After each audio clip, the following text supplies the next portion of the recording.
Good evening, everyone. Manzes okay here, speaking once more.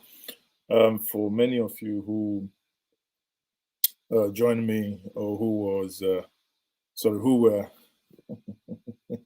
I think it's late. It's late now. I'm, uh, I'm beginning to speak like my brother, the major.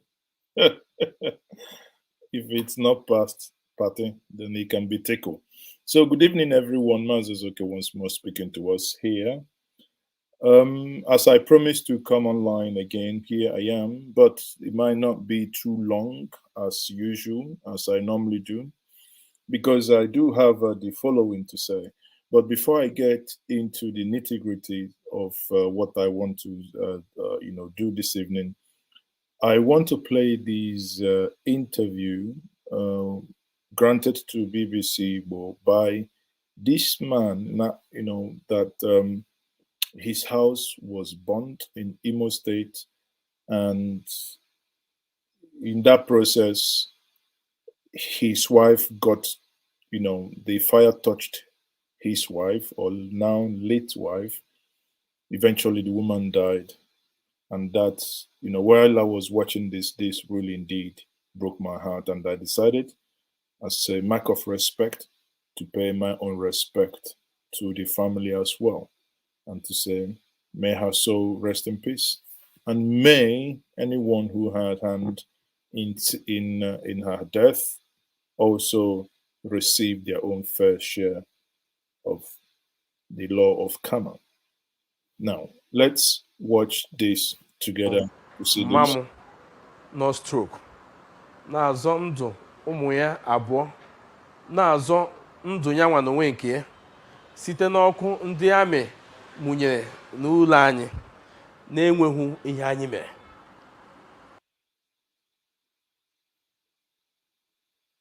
Aha m bụ Sunday Okebata. Abụ m onye Izombe dị na Ukwuta Local Government Area of Imo State. O mere na ụbọchị Fraịde bụ 8 of October. Agaala m ọrụ, nwunye m akpọọ m sị m lekwa ihe na-eme na ndị amị na ndị yut nwere okwu nke kpatara ndị amị ji gbuo onye yut, ndị yut egbugbukwa ndị amị. So ndị amị na-amụnyezi ụlọ ọkụ. Nwunye m gwa mụ na particular onye amị bịa na our house oge ha na-amụnye ụlọ ọkụ, hafụ onyanwa my mother na ụmụ m abụọ na-agwa ha na enwe onye gbabata na be anyị, ha kpọpụta ya ka ha gbagbuo ya. Nwunye m agwa ya sị na enweghị onye dị otu ahụ gbabatara ebe ahụ. Mma m kwa asịkwa na enweghị onye dị otu ahụ gbabata. Ha abụọ esekpuru ala na-ayọ ndị amị si ha biko na enweghị onye dị otu a gbabatara na ụlọ anyị. Now, for many of you, and for the benefit of my viewers, international viewers who do not understand Igbo, the language being spoken here, for those who do not understand Igbo, what is being said here is very simple. The wife was at home with the aged mother who had stroke in 2014, and suddenly the military men came into their house and said that someone ran into that property, obviously, into their compound. And she said no, they saw no one and no one was there. They knelt down begging the army, knowing that the army, in the manner they act, that something could go wrong. They knelt down begging the army. Even the woman who had stroke, who could not move. And somewhat, the army now left them in the house, went out and set the house ablaze. She was able to rescue the mother, that is the mother-in-law. She was able to rescue her own kids, but in the process, her clothes caught up with fire. Now, she got about 45% of her body was burnt, and which eventually led to her untimely. Ndị amị ewere egbe tụma ha abụọ si ha na ọnwụ na ha kpọpụtara ha na a ga-agbagbu ha ayọwa. So mgbe ndị amị na-enwezi ha ga-eme, ya mezi ha pụzie gawezi ụlọ tụnyezie ọkụ. Mgbe a mụnyere ụlọ akwụkwọ, nwunye m na mma m nwere stroke kemgbe 2014. Mma m cannot walk except with the help of stick. Onye amị enweghị obi ebere na lekwe na onye a emego agadi and ojiri ahụ. Mgbe ọkụ na-eregizi na-ebatazi ebe mma m ha na-aga, ka nwunye m na-adọzi mma m na-adọkwa ụmụ ya abụọ ka a pụta na ya bụ ọkụ. So ka o jisiri ike dọpụtazie mma m, dọpụtakwa na ụmụ ya. Ọ maazị otu ọkụ si nwetazie akwa oyi n'ahụ. So ọ hụzi ebe ahụ ka ọkụ ahụ si wee gbaa ya ka ahụ ya niile. So ebe ahụ m nọ mgbe ndị agha gbachara egbe, ka ofu nọmba kpọrọ m sị m kwa mụ nwa bụ Sọnị, asị m ee na ọmụnwa bụ Sọnị. Ọ sị mgbe mụ gaa na hospital nọ nearby the village Izombe, na ebe ahụ ka nwunye m nọ, mụ ga-akpọrọ nwunye m na ha jisiri ike kpọta ebe ahụ na ọkụ gbara ya nke dị ọfụma. So mgbe m nụrụ ya, ike gwụrụ m, nye mmezi ma abanyezie moto, bụrụzie moto ahụ gazie ebe ahụ ọ nọ na ụlọ ọgwụ, bụrụzie gawazie na FMC Owerri. Ọnọdụ ya n'ụlọ ọgwụ na mbụ, mgbe anyị bịara on Friday night, itinye drip adịrọ izi maka na enweghị ebe akwara ya niile bachara inside due to ọkụ ọgbụgba, mana ha jisiri ike gbalịa nweta akwara ya n'abalị ahụ. Mana ka chi foro, after anyị mechara test on Saturday, ka dọkịta kpọrọ m gwa m na nwunye m nwere 41% burn in her body. So ọnọdụ ya adịghị mma n'ihi na ọkụ gbachara ma ihu ya, ma aka ya abụọ, ma obi ya, ma azụ ya. Dọkịta mekwere ka m mara na ọkụ ahụ metụtakwara ya umejie n'ime ya. Mgbe ọ nwụrụ, mụ na ya nọ, even n'ụkwụ m ka ọ nọ nwụọ, n'ụkwụ m ka ọ nọ nwụọ. So enwekwe na ozi ndị ozi m tupu ọ nwụọ. Otu o si na-adị, n'ihi na mụ nwa ma onwe m enweghị m any record whatsoever. I've not been in any criminal activity. I've never been mischievous. I've not been a nuisance. So, maybe m mpụ, etiebe m aka na ihe rụrụ arụ. Achọrọ m ikpe ziri ezi n'ọnwụ nwunye m. Okay, so you have listened to this. See, the reason this has no connection to what I want to talk about this evening. But again, of what use would I be talking about the things that happen at the larger scale, whereas at the macro, the macro level, or rather the micro level, that these things are still happening. This, now this is not any other medium that you can say that this is fake news. This is from a reliable source, and this is from the BBC Igbo service. I do sometimes hear when people say that BBC is biased. In that sense, I laugh because many of us do not understand what it means to verify news. We think it's just sharing nonsense online, unverified. But here is a man whom, he had a family. Again, not for 1 second do I make any argument for anyone. If there were some criminalities in an area, of course, the military should go after criminals, get them if alive, then take them to the law court. Take them through the due process. If the court of competent jurisdiction, jails them, so be it. But at least by not killing anybody, what it means is even if there is a miscarriage of justice, then the person is still alive for the wrongs to be corrected. But not when you come in, you walking into a civilian space. I keep arguing on this platform anywhere I go.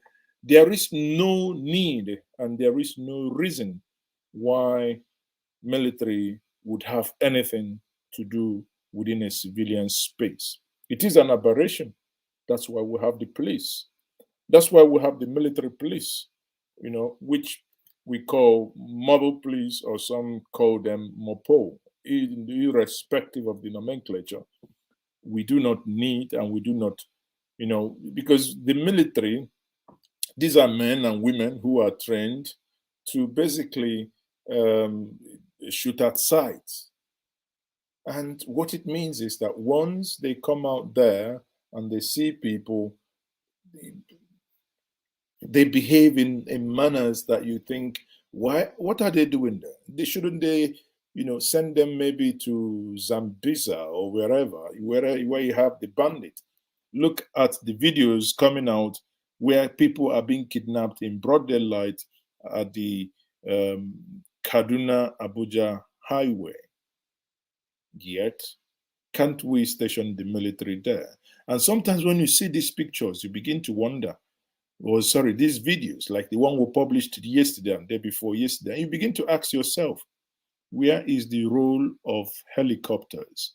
Where is the role of drones? Because you can see these people just being kidnapped, gone into the bush on the right-hand side or on the left-hand side. And because this is just bush, when you stand at the same level, the bush covers them. But if we are smart thinking people and we tackle these people from the air, you basically be looking at them where they are walking. So I don't understand why, who leaders can't even engage their brains. Sorry. So these things, sometimes I just get tired. But, before I move away from this particular one, I would say the people of Imo State, I think, please, it's time to stand up and hold your leaders to account. When I say leaders, all your elected or selected or Supreme Court leaders, whatever nomenclature they come, please, it's time to hold them to account. I wonder what the Imo State House of Assembly and those who claim to represent the people, what they're actually doing in the house. I wonder, and someone told me the other day, earlier today, that I hope Rocha Sokorocha spoke about it in the assembly. I said, well, I haven't seen it. But what we are demanding is that it's not too much for you to speak up for those who you say you are representing, whom you say you are representing their interest. This is too bad. This is too bad, honestly, that people are being killed in this manner. And to the military, remember that we do understand that your jobs can be very dangerous, but again, of what use is that for you to be killing innocent people? When you do, you lose confidence of the people. But in this case, it hurts to see houses, huts, shops, shades, all manner of things being burnt because of altercations. This is not correct. This is injustice. And the reason why we speak up is very simple. The reason why I speak up, it happens in Imo State.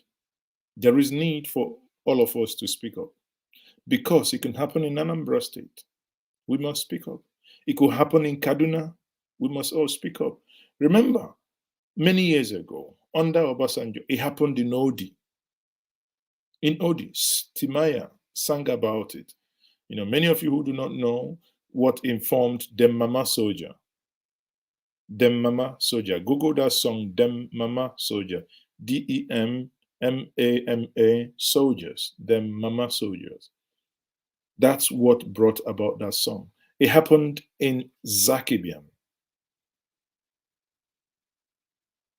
But I think about 2-3 years ago, during the Operation Crocodile Smile, we saw our mothers, our sisters, our kids being defiled and sexually abused by those who came in to implement Operation Crocodile Smile. It happened in Delta State. It happened in Bayelsa State. Rivers is not an exception. Now it's Imo State. We all saw when it happened in Zaria in Kaduna. One thing that unifies us as human race is that we have the same blood run across our veins. It's no time to hate one another. It's no time to begin to say it suits them right. No, it suits no one right. Evil is evil, irrespective of who it befalls. Because if we do not speak up now, that you and I are still free, walking around, we don't know what will happen tomorrow. Myself sitting down here now is 11 minutes, 14 minutes to 11 here.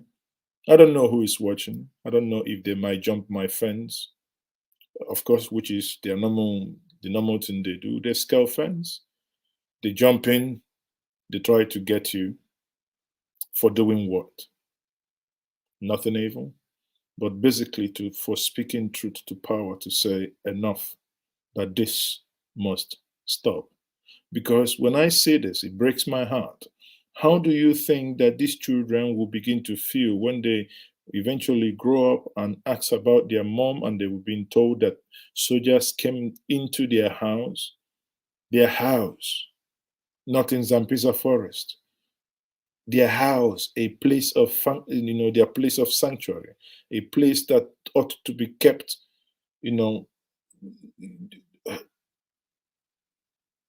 holy for the kids, but they saw how soldiers came and burnt their house. And how do you think these children would ever feel?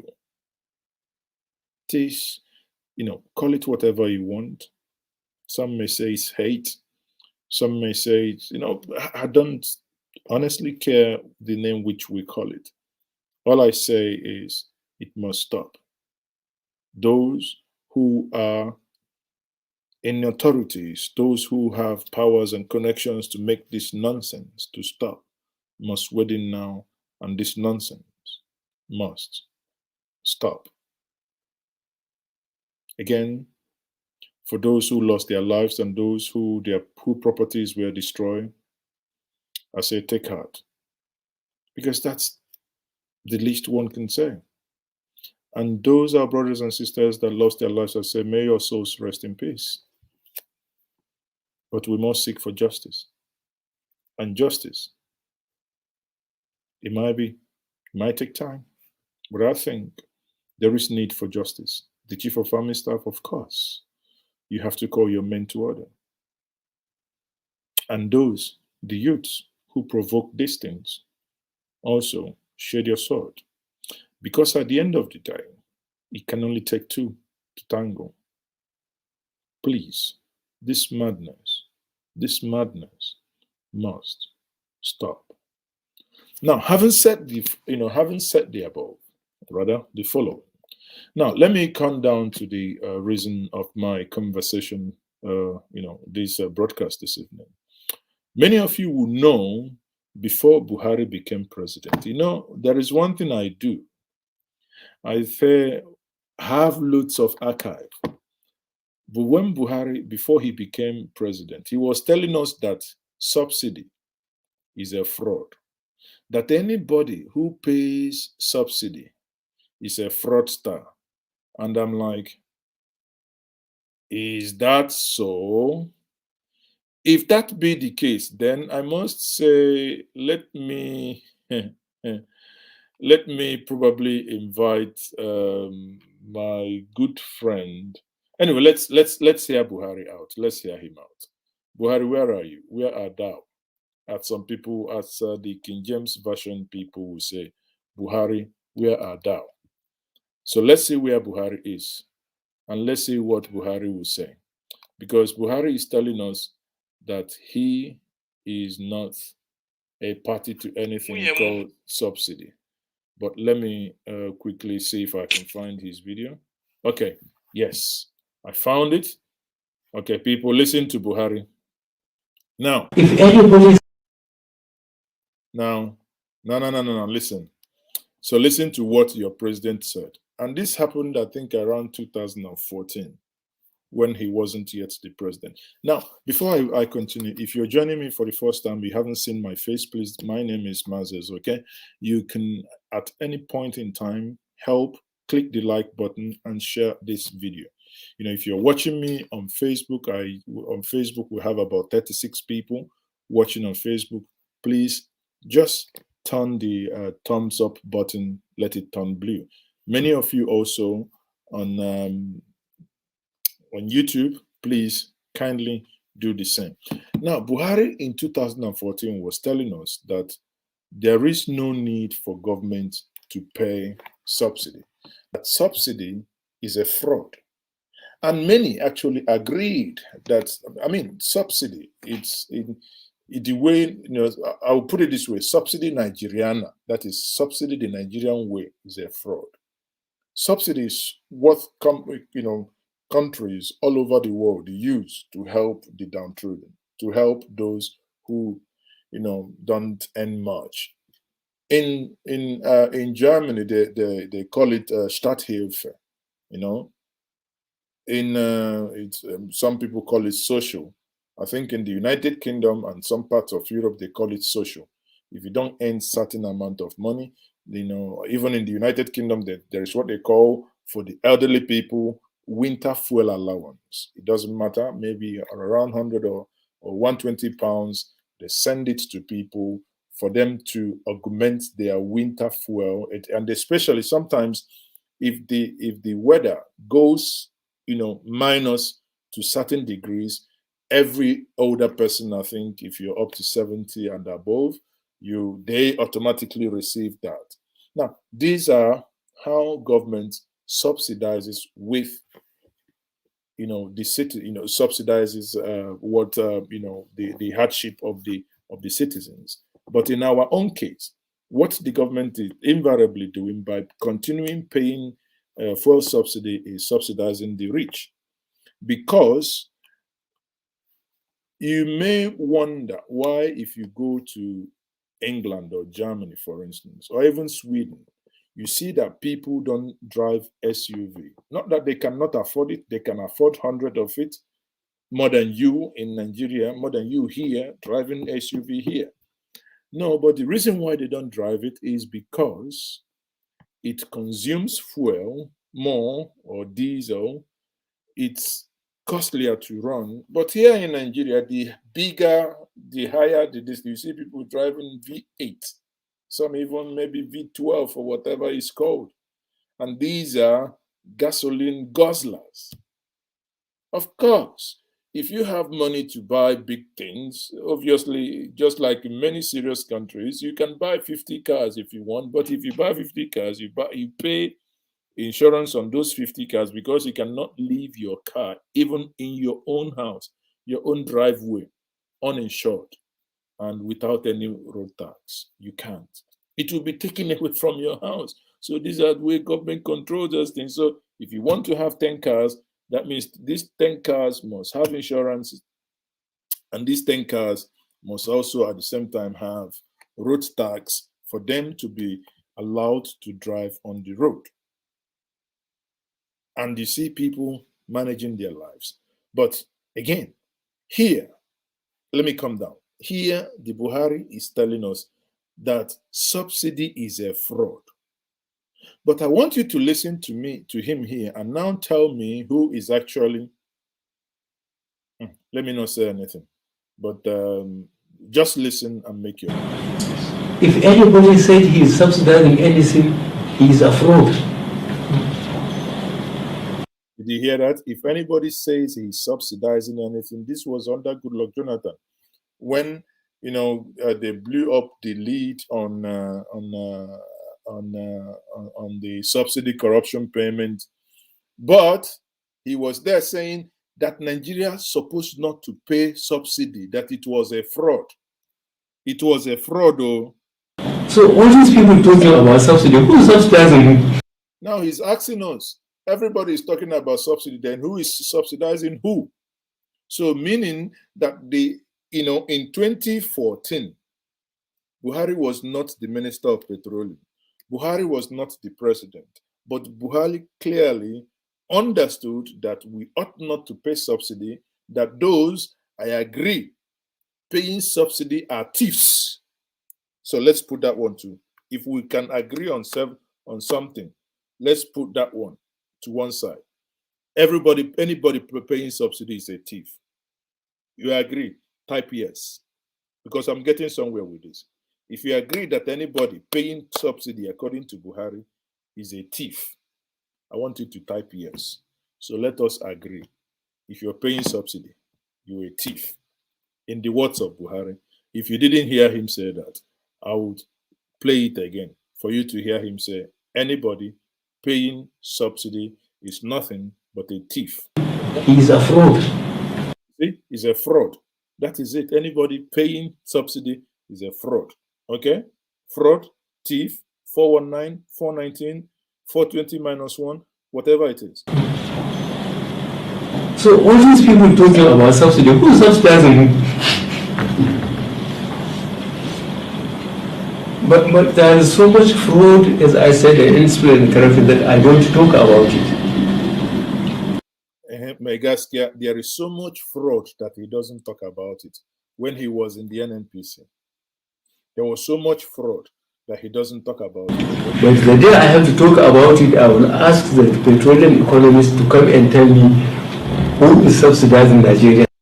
Okay, the day he will talk about it, he will ask the petroleum economists, including the petroleum minister, to come and tell him who is subsidizing who.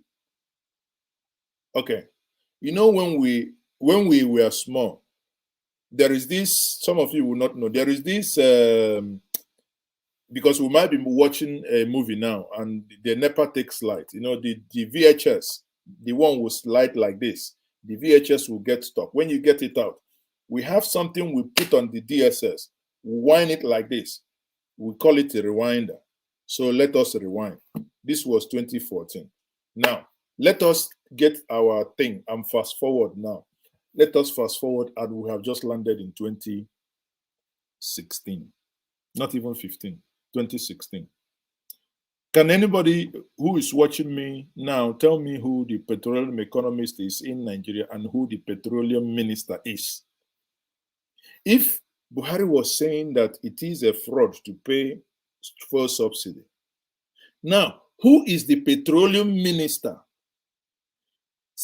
that have paid subsidy for 7 years? Who is that petroleum minister? I don't know the answer, but can somebody tell me in the comment section who is the petroleum minister that is paying this subsidy? I don't know. Tell me, help me out here. Yes, Nigerian oil. Whose oil is it? We had 4 refineries. We had 4 refineries, or they said the refineries were working, or they said the refineries weren't working under the the government that was still, the refineries weren't working. The capacity of 480,000 barrels a day. Let's see if they are because of corruption. They have virtually allowed those refineries, to become so inefficient that I don't think they produce half their capacity. Okay. He doesn't think at that time that they were producing half their capacity. But here, 7 years later, 7 years later, the refineries, we keep paying people money to go to work, yet they cannot refine a single oil.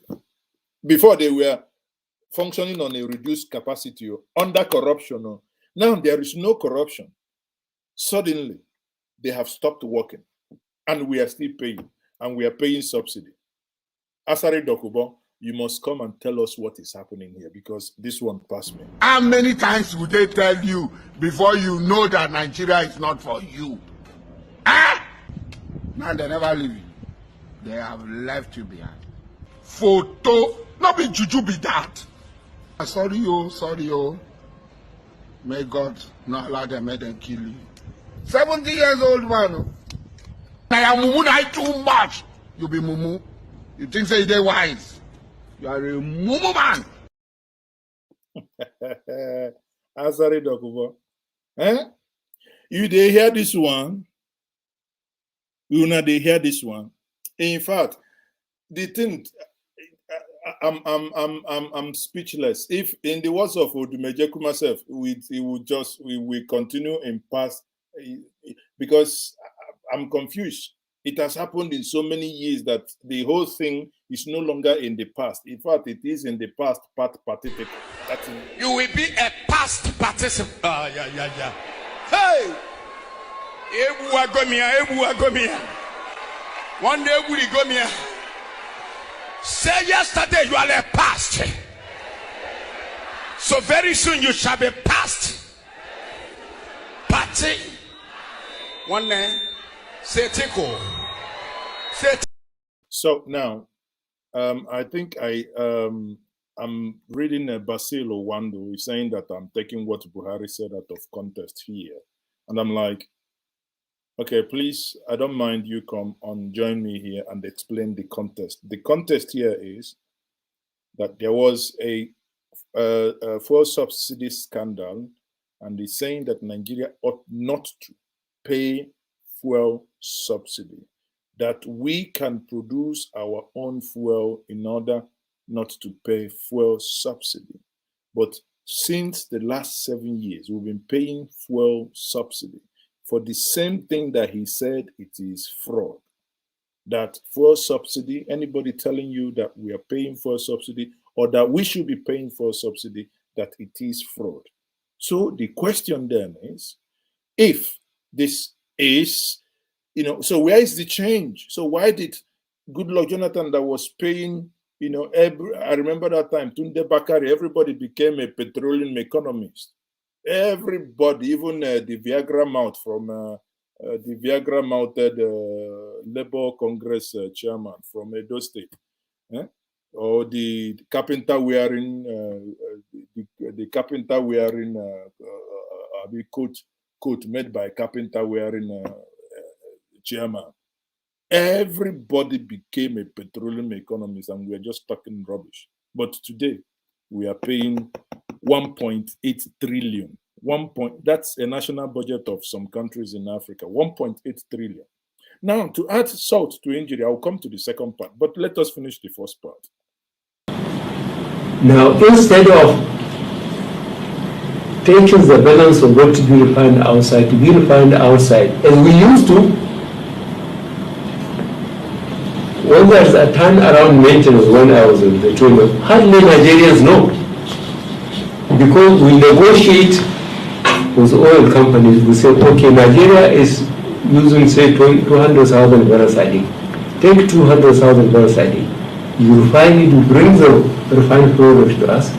You sell the rest of things we don't need. And then you call the subsidy is Nigerian crude. We ask them to take a commission for what they have refined. But when our refineries, we built 3 more refineries. It used to be one in Port Harcourt. We built another one in Port Harcourt, 150,000. It was all than 250,000. Wari 100,000. Kaduna 100,000. And we asked, that's supposed to be adequate. Now, even if you are taking 250,000 barrels to be refined outside, all you have to do is to pay the fee for this refining, and you bring your own oil and sell it. And people say they are subsidizing. Who are they subsidizing? I don't understand it, and I need the petroleum economists who will explain to me this question of subsidy. So, well, again, you need the petroleum economists to explain to you because you don't understand it, and I agree. You don't perfectly understand it. But before you confuse what I'm trying to say, my point is, I am of the view that subsidy should have been removed since 2012. What are we talking? Under Obasanjo, actually. If we had done it then, dusted, we would have been better now. The thing is, when it comes to fuel subsidy, I think it's one of those things that is not needed. Fuel subsidy, I believe, would somewhat correct our senses. The only thing that really makes me sick as regards to the fuel subsidy will be that, everybody uses generator. I pass my neighbor. That's the only thing that we might, struggle as a people. But if not, when it comes to fueling cars, then it means every one of us will begin to adopt means and better means of movement. But having said that, now the president now said, now look at this sense. We are paying 1.8 trillion on subsidy. Again, I repeat, 1.8 trillion, bigger than some African national budgets. Some African nations' budget. Now, the president thinks if we remove subsidy, I will say the president, invariably, as many of you said, he is the Minister of Petroleum. Okay, so Chico Ehidon there says is the Minister of Petroleum. So if he's the Minister of Petroleum and he's saying, if we take away the subsidy, 1.8 trillion, but what are we going to do? You think the government has some gray matters in between their scores? No. They will introduce what they call palliatives to cushion the effect of the subsidy removal. They will give 40 million Nigerians subventions. Please tell me, did you receive COVID subventions? I didn't. If you receive, you can easily say, I didn't. And if they are doing that, that will cost us 2.4 trillion. Fela, you must come back from the land of the ancestors, because something that hasn't even happened when you were shouting is happening now. Government magic that they will remove subsidy of 1.8 trillion and they will pay people subsidy of 2.4 trillion.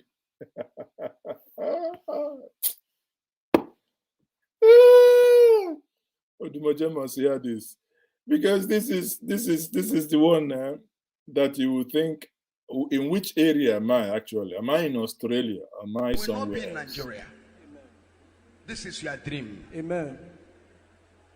I saw you want to enter Australia. Australia, yes, sir. Australia. Yes, sir. Yes. Oh, Bodum. You want to enter Australia. Yes, sir. Australia and Australia, they are the same. Ta. Sonyata. Australia and Australia, all of you. All area. Australia and Australia.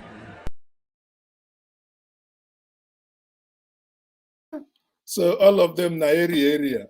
So in this contest, I say, all of them na politician. All of them na fraud. Whether na APC, whether na PCP, all of them na Australia. Unbelievable. But the government is trying to do a magic, and that magic is very simple. They are going to do the following. Let's listen to this analysis this morning on Channels TV. This was the morning newspaper analysis. So let's basically, you can see government is thinking of paying 2.4 trillion. The removal of subsidy. So Daily Trust newspaper leads this morning the gamut of that one. FG mulls 2.4 trillion naira palliative as 1.8 trillion naira annual subsidy goes. That's what the Daily Trust newspaper leads with. No provision in 2022 budget, says Senate. 5,000 naira transport grants for 6 to 12 months, ascribed to the minister. No template to reach the poor, that's in parentheses. Find out who said it on the inside pages. And Labour knocks government, says palliative abate. Well, we've all been hoping to get rid of this subsidy for a very long time on the condition that the effects can be cushioned for the Nigerian people. And that's what the government is trying to do here by introducing this 5,000 naira transport subsidy. But it's fraught with quicksand because, first of all, there's no template by which you identify the poorest of the poor. Please, how do we identify? If we say that we want to identify Nigerians who are poor, by saying any Nigeria who has maybe less than 10,000 in a bank account is poor, it doesn't work because we have a lot of unbanked Nigerians. So how do we know who is? Again, you see, the thing is, there are two things that will be hurting Nigeria until all of us, east, north, west, south, until all of us repent. Two things must keep on hurting us. The fraud that all of us engaged in, because anybody saying it's only the north that engaged in census fraud is you're not being truthful to yourself. All of us, east, north, south, west, everybody engaged in census fraud. In my estimation, Nigeria is not up to maybe 110 million or thereabout, 110 or 120 million. But Nigeria is not up to 200 and something million because we've been pushing it because, money comes from local government based on population. That's how they share money. So everybody is wiring the numbers anyhow. I remember in 2006 when census was done, how every community and most communities got numbers that are so fictitious. And today we are working with that number. Having said that, the thing is that lack of data would keep marring the national planning. It makes it impossible. Look, if you are a thinking people and we really want to be serious, you could honestly in 2, maximum 3 years time, you could fix the issue of identity and population. While the population agreed that the population is growing astronomically, population needs to be controlled. You can't just keep marrying 4 wives, having 15, 20, 30 children. No. And yet, when these children, no one cares how you take care of them. So these ought to be looked into as well. But if we are serious, tell me the reason why up to now we have not linked the BVN, the banks, what's it called, the voters card, the national insurance, link everything into one so that an individual is an individual on this. Exactly. So if whatever you do, you have your identity. But again, government is trying to do magic by disbursing 2.4 trillion without any known metrics, known to man, how they're going to do that. I can see already that the government is getting ready, or those that work within the government, they're all the same, is getting ready to fill their bags. That's what let's say 40 million people out of 200 million will be eligible to get this 5,000 naira transport stipend, which is supposed to cushion the effect of the removal of the subsidy. Because once the subsidy goes, the price of food is going to skyrocket naturally to what the market commands. And so, to cushion the effect for the poorest of the poor, they want to give everybody 5,000 naira a month transport allowance. First of all, there are a number of issues. They are not sure yet if they're giving for 6 months, 9 months, or 12 months. If they end up giving 5,000, it's just like you see, government. They mute an idea. Why do you even have to? Just imagine, for instance. You are in the United Kingdom. You are in America. You are in Rwanda. And the government comes in and says, we're going to do this and we're going to pay people. But we don't know how long we're going to pay people. How does that sound? Because you don't know if you're going to do this for 6 months, 1 year, or 9 months. You don't know. Just the same way that I can see a lot of us having an erection. Oh, the government announced we are going to get Air Nigeria. We'll start by April 2022. I say, unamumu never too much. How can you start a national carrier by next year? How? I am willing to bet anyone watching me now the same thing I said in 2018. I'm repeating again. This government cannot do it. It lacks the capacity, understands nada. Look at people. Google it, Air Nigeria. See who registered that site. This is free. Google Air Nigeria. Who registered it? When was it registered? You are planning to do an airline. You have not secured basic website. I don't want to begin to expose this other silly nonsense. But you haven't even done the basics. Oh, anyway, we'll get to that. Let's finish with this. Naira a month to 40 million people. It comes to 200 billion. That 200 billion over 12 months comes to 2.4 trillion. Meanwhile, the subsidy itself is just 1.8. So essentially, we're going to be giving more money to save what we've already complained is too much. Exactly. And so it doesn't seem to compute when you look at it. However, having said that, if it's given for only 6 months, that cuts it to 1.22 trillion, which is actually less than what is paid on the subsidy annually. However, I want to give a caveat that the transport subsidy is only for 1 year. So we will only spend that 1.8 or 2.4 trillion for 1 year and it's over and done with, unlike the subsidy, which is annual and which is recurring and which continues to cost us money. So to get rid of the subsidy, we subsidize people's transportation for 1 year and it's over with. I don't even want to begin. Because well, this is a whole new conversation on its own, so let me just leave it there because... But then again, having said that, how do we pick the 40 million poorest people? They say... Oh yeah, how do we pick the 40 million people? Maybe we begin to write our names. Only those that pay tax would get the money. Or maybe only those that enter keke like us will get the money. I don't know. So how do we? How do we? Left for me, my stand is very simple. Remove the damn subsidy. Water will eventually find its level. Remove the damn subsidy. You know the amount of money we pay. You see, the challenge is actually that government will even remove the subsidy.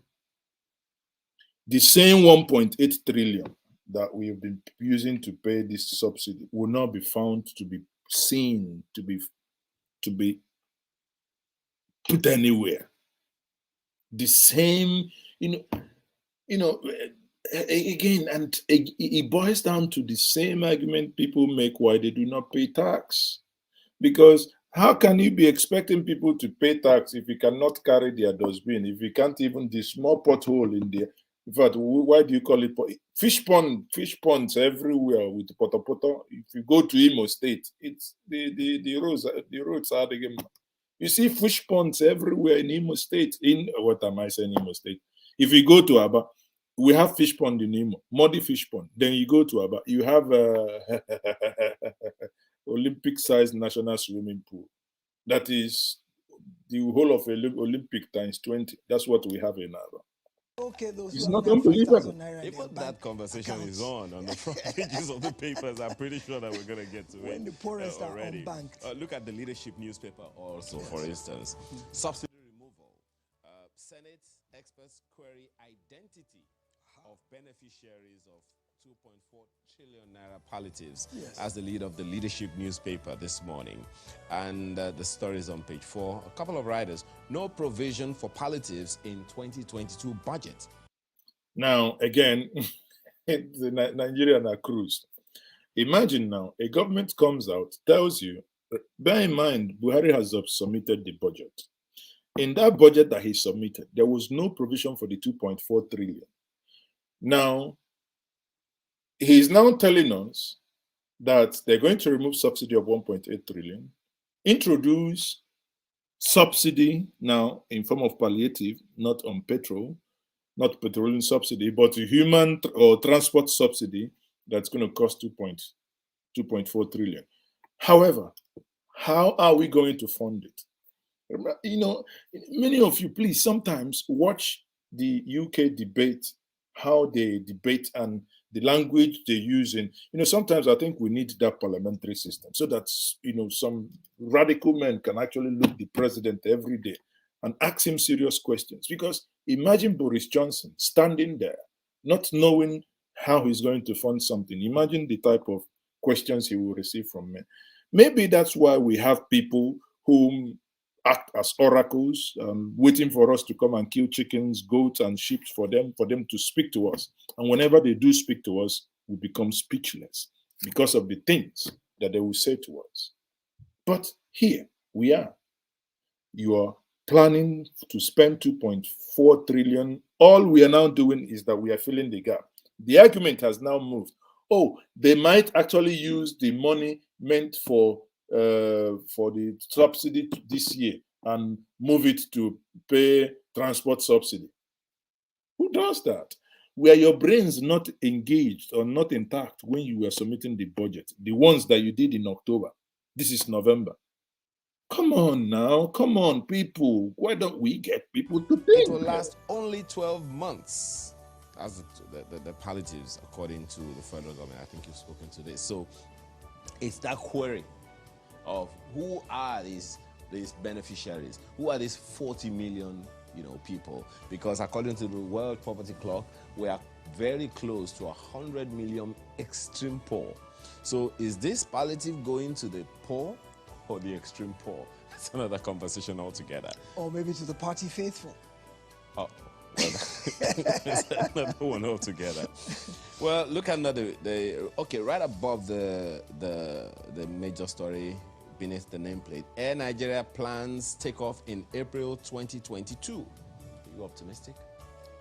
I'm a bit worried about that because April 2022 is 6 months away. And for something that was just announced yesterday, starting an airline is not like starting a transportation company. To even get your airworthiness certificate takes a good 2 years. A good friend of mine, Abu Maigoro, we were having a conversation this morning. I said, it comes to a point that I cannot engage certain people, to be honest with you, with due respect. Because how can someone with right senses intact be arguing and be thinking? And these are the same, I don't want to use the words idiots, but these are the same people whom in 2018, we are clapping that Nigeria is now launching an airline. Oh, that those of you in London, those of you in America, you can now come home with the $320. Yeah, it will be this. And I said that I think I made a video. I said, listen, I bet anybody 100,000. Not that I don't want it to happen, but when I look at what they've done, you've done nothing. Because you cannot go to, Farnborough in the United Kingdom. You can't go to Farnborough in an aid show.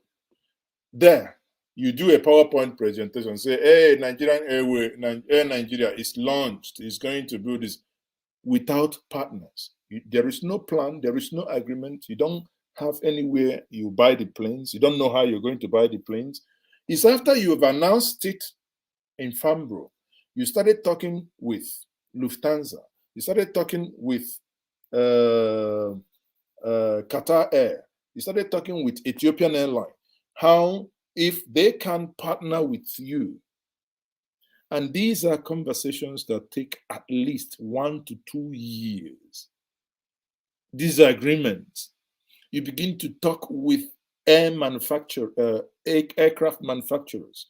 How, and but to now just stand there and say, oh, we are going to have Nigerian Airway by April. I am willing to $1,000. Anyone who is willing to go and tell Minister of Aviation that I said, Mazezoke said, I'll bet in 100,000, $500,000 if, at least the one I know I can provide, if Nigerian Airways or Air Nigeria flies April 2022. If it flies, because I know it's dead on arrival. You don't have a website secured. You don't have, you virtually have nothing, absolute nothing. There is no way. You haven't even engaged in Nigeria. No lessons learned. One of the criticisms I gave the ministers of that time is I said, Minister, you missed it when he was on Twitter. But again, see, the government, there is no form of engagement. When he was on Twitter, I said, Minister, you missed it. If you really wanted the millions of naira you spent on designing the logo alone, you could have given a competition. We have brilliant minds in Nigeria, people who can design Nigerian logo free of charge, pro bono. Nigerian Air, Nigerian Air, whichever one, whether na Jonah swallow fish or before swallow Jonah, there was a swallow. One thing that is there is that there is air and there is Nigeria in it. Whether na Nigerian Air, whether na Air Nigeria, Whichever one is nothing. But we went to, I think that was Qatar again, that we went to and we paid millions for people to cockle that nonsense they call their website and to couple together again what they call the logo. These are things, graphic designers in Nigeria, all you need to do is to maybe say, we are going to give anybody first, second, third prize, anyone, engage Nigerians, excite them that something is happening. Something is, Nigeria is globally, okay, design, any best design who's going to get maybe $1,000. It's not about the money, but it's about the engagement. Make it a competition. Allow people on Twitter to actually maybe pick the best of the logos. But they don't do it. They didn't do it in 2018, even when after the much criticism, now they are making the same mistake again. The caveat there is that even the Nigerian, the Air Nigeria, they are now telling us that it is going to come in 2022, April. For Christ's sake, April is in 5 months. In 5 months, that is going to come in 5 months. Then I ask how? Where you have absolute no plans on ground. Because they tell us, oh, Nigeria will have 5%. Other Nigerian consortium within Nigerian, entities will have the other 45%, maybe 40-something percent. Then the other 40-something percent will then be owned by people internationally who are not yet known. Anybody who hears this and doesn't run mad and doesn't go and look for stone may not understand what is happening. Because if somebody announces such, telling you that, oh, we're going to start this in 5 years, but whoever is going to own half of what we are starting, we don't know yet because we are still looking. You are still looking. You haven't negotiated about the aircraft. You haven't negotiated about nothing but your... Oh, no. To negotiate for planes, to employ people, to train them. They started the conversation, it was 2018 or 2019? That was audio. Nothing ever happened. We just designed a logo. What if something is happening, something has been happening and it wasn't in the public domain? Nothing happened. It was just a logo that was designed, because the reason we know nothing happened is that this proposal was presented to the FEC, to the Federal Executive Council, 6 times. It was yesterday for the first time that it was even approved for consideration. As a result, nothing has been able to be done if it hadn't been approved in the past. So we're just starting from ground zero. And we've set a near impossible target of 6 months to do all the things that are necessary to get an airline up and running. I put it to you that it takes a minimum of 24 months, a minimum, because you have to negotiate leases on planes, you have to hire and train people, open branch offices, set up websites. There's so many things. To even get your airworthiness certificate alone, you go through trials and tests and things like that. So I'm a bit worried that I hope this is not another audio proposal whereby... Well, maybe because, I mean, look at, for instance, the conversation around the governing of the airline. Yes. The federal government will have 5% stake. Yes. Nigerian investors will have 46% stake. Yes. So 51% altogether to Nigerians, and the foreign experts, technical, strategic foreign partners will take 49% partnership.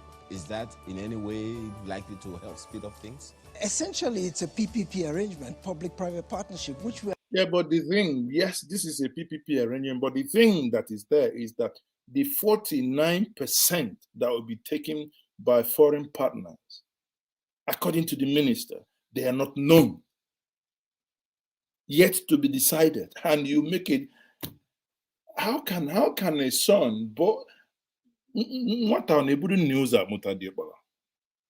son, how do I translate? A son having a first son before his father. That's what it means. This is a question of the chicken and the egg. Which one comes first? You want to run an international airline. From subsidy to this, to the other one. International airline. International airline. Even those, even the ones, because they caught some Nigerians, even the ones that will be partner in Nigeria, until you tell them to deposit that money, say money no day. How? Man, Nigeria now. I've always said government has no business in business anyway. Government's not efficient at running business. So that is a good structure to have, whereby private sector players will be the ones actually running the airline. So that gives it a good possibility of surviving and thriving, because of course private sector people have profit incentive, and as a result are bound to be more efficient and watch the bottom line a lot more carefully. However, having said that, even private sector players have to go through due process. There are processes that need to be followed scrupulously, because especially remember with airlines, safety is a big factor. Absolutely. So before you even get your airworthiness license, you go through so many safety tests. You talked about airworthiness already like 3 times. So I don't know how we're going to... just hope. I don't know how we're going to get it done in 6. Anyway, people, you know, if you don't get it, forget about it. You get it? Okay. If you don't get it, forget about it. Honestly, if you don't get it, that something is seriously wrong and something is seriously troubling us, then forget about it, because I do not. See, sometimes I have to interject with some humor, because let us not have heart attack, because you know the things happening when you listen to government, and the things happening, and you know it appears there is no succor inside. Not that one is a prophet of doom. At least whenever they do, that's why I disagree with some people sometimes. Whenever the government does something, or you know, I wouldn't say something right because I struggle to say what they've done right. But at least whenever it appears some senses actually is coming in, one should probably do. But I see no senses.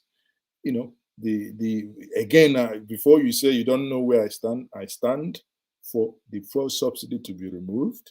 That's me since 2012. I've been an advocate of it. I supported it even when Goodluck removed it in 2012. But the only thing is that Goodluck killed himself. He removed it. Everybody has agreed that it was going to be done 1st of April 2012.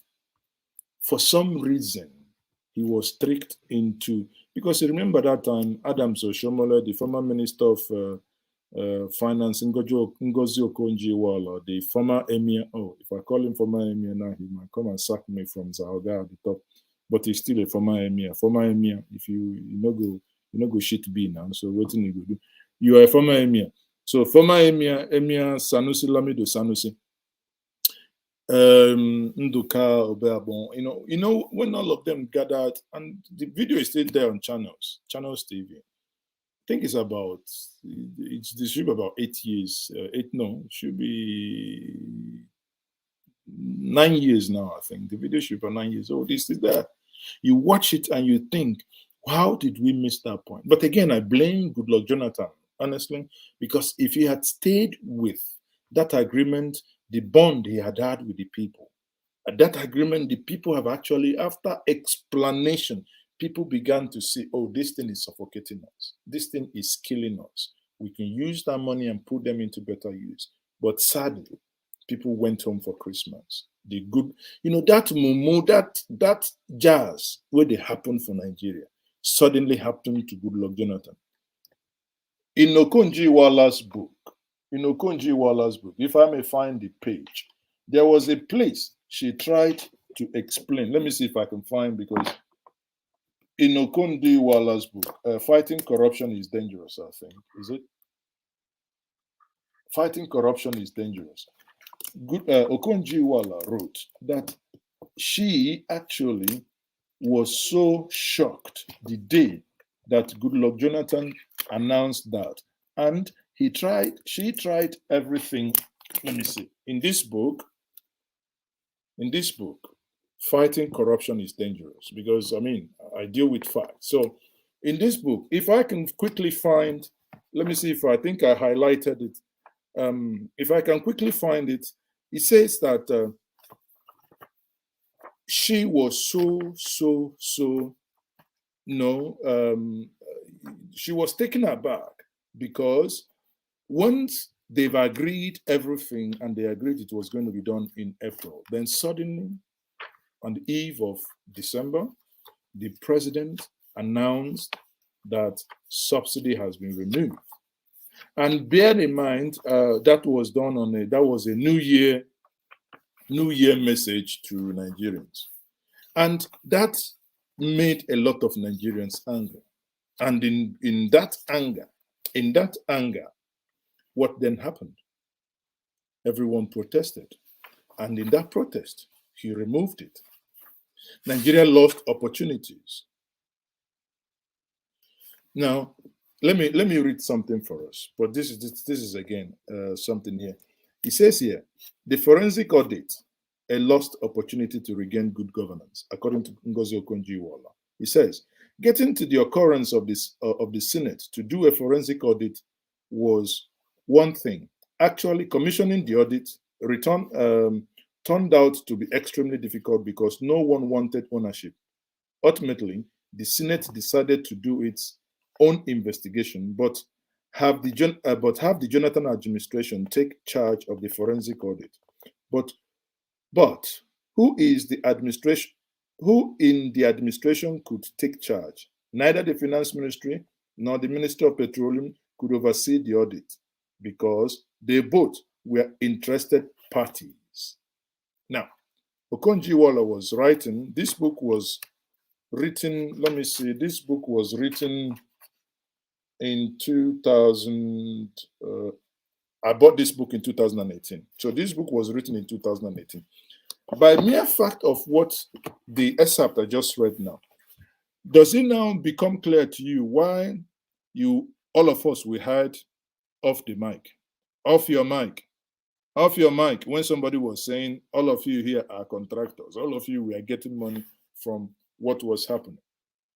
But what then happened? Till today, all the money stolen from the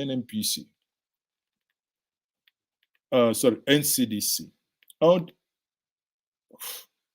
too much N. NDDC, sorry. Okay, all the money stolen from NDDC. Why is it that after offering the mic, 2 years later, or rather going to 2 years, not a single soul, not one person has been investigated? Talk less of jailing. You know what? Just like Okonjo-Iweala said here, they are all interested party. They are all interested party. And when I talk about they are all interested party, I mean every single word of it. Because they are all interested party from what? From top to bottom. See, APC from top to bottom. Top to bottom. Top to bottom. So from top to bottom, all of them are interested parties. I mean, you will not, because this, if you ruffle the feather, you begin to look. The hand you're looking at might begin suddenly, it will be changing color. It will change to Hausa. It will change to Yoruba. It will change to Ijo. It will change to Igbo. Fulani will come inside. Mumuye will come inside. You know, all of them. By the time you know it, you know that what we have is surely and nothing else but the conspiracy of the thieving elite, whom I do preferably call the thieving elites, the lootocrats, the looting elites. You know, they don't like it, but that's what they are. That's what they do. So I'm still, I wish I could just find where Okonjo-Iweala put it down, that at the end of these things, the President Goodluck Ebele Jonathan was to blame. Now in 2014, fast forward. So let's leave what have ever happened with Goodluck Ebele Jonathan. And I was actually hoping that Goodluck Ebele Jonathan would have, in his own book, this book that he wrote, My Transition Hours. I was actually hoping that in this book, that was one of the reasons I bought this book, hoping that he would have answered some of these questions raised in this book. But again, let's hope that before they leave this earth, that some of these things we will hear from the horse's mouth. Again, people, 70-year-old man our mumu. You never do. You never. How many times would they tell you before you know that Nigeria is not for you? Ah! Now they never leave you. They have left you behind. Photo, not be juju be that. Sorry, oh. May God not allow them, make them kill you. No, they're not going to kill me. They're not going to kill me. But all of us now, 70-year-old man will be. You get it? If you don't get it. You get it? Okay. If you don't get it, forget about it. On that note, people, thank you very much for joining me once more. Let me not take this conversation for too long, but let us pray for strength, because tomorrow is going to be my hangout. Join me tomorrow, 7 o'clock, for my hangout. I'm going to be talking about something interesting. So I need power. Tomorrow, this night, I'm going to go and get more powers. I'm going to get Ganduje Ganduka. The Ganduje power is not the one to agbadanize some dollars, but it's Odumejaic Ganduje Gandusa. On that note, I say good night, everyone. See you tomorrow. Thank you. I am still Mazes, okay? Please do me a favor, like, share, and subscribe to this platform. And good night, everyone. I have so many power. Le Baduse play Lamante. I have Abido Shaker. I have never touched those ones. I have Dabus Kabash. Yes. I have Ganduka Gandusa. Mbeg Iwalonios.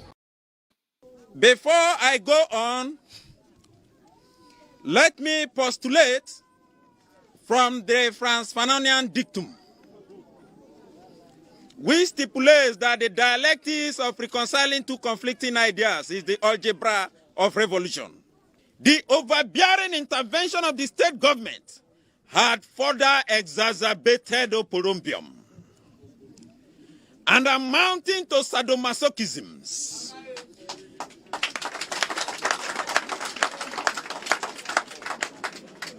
Acrimony and chaos in our community. It was a contumelious stratagem by political jobbers to siphon monies. We suffer what we call political axivia neonantorum. Conclusively, we are a microcosm of the issues in the Niger Delta in the macrocosm.